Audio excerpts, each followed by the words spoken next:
अहिल्यानगरच्या राहुरीमध्ये महापुरुषांच्या पुतळ्याचं विटंबन करण्यात आलंय। संतप्त जमावानं 3 तास नगर मनमाड महामार्ग रोखून धरला होता। रास्ता रोकोनंतर जमावाचा पोलीस ठाण्यासमोर ठिय्या। पुतळा विटंबनाप्रकरणी राहुरी पोलीस ठाण्यामध्ये अज्ञाताविरोधात गुन्हा दाखल करण्यात आलाय। आरोपीचा 2 दिवसांमध्ये छडा लावून त्याला जेरबंद करा अशी मागणी आंदोलकांची आहे।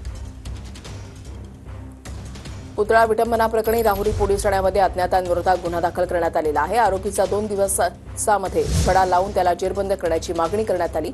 अहिल्यानगरच्या राहुरीमध्ये महापुरुषांच्या पुतळ्याचं विटंबन झाल्याचा धक्कादायक प्रकार घडला आणि संतप्त जमावानं 3 तास नगर मनमाड महामार्ग रोखून धरला।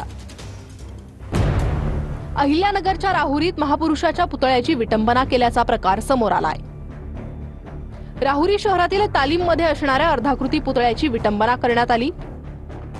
पुतळा विटंबना प्रकरणी राहुरी पोलीस ठाण्यात अज्ञाताविरोधात गुन्हा दाखल करण्यात आलाय। पुतळ्याची विटंबना झाल्याची माहिती पसरताच नागरिक आक्रमक झाले। संतप्त जमावानं 3 तास नगर मनमाड महामार्ग रोखून धरला। गावातील दुकानं कडकडीत बंद ठेवून घटनेच्या निषेधार्थ नागरिकांनी रास्ता रोको केला। भाजपा आमदार शिवाजीराव कर्डिले देखील या रास्ता रोकोमध्ये सहभागी झाले होते। रास्ता रोकोनंतर जमावानं पोलीस ठाण्यासमोर ठिय्या आंदोलन केलं। आरोपीचा 2 दिवसात छडा लावून त्याला जेरबंद करा अशी आंदोलकांनी मागणी केली आहे।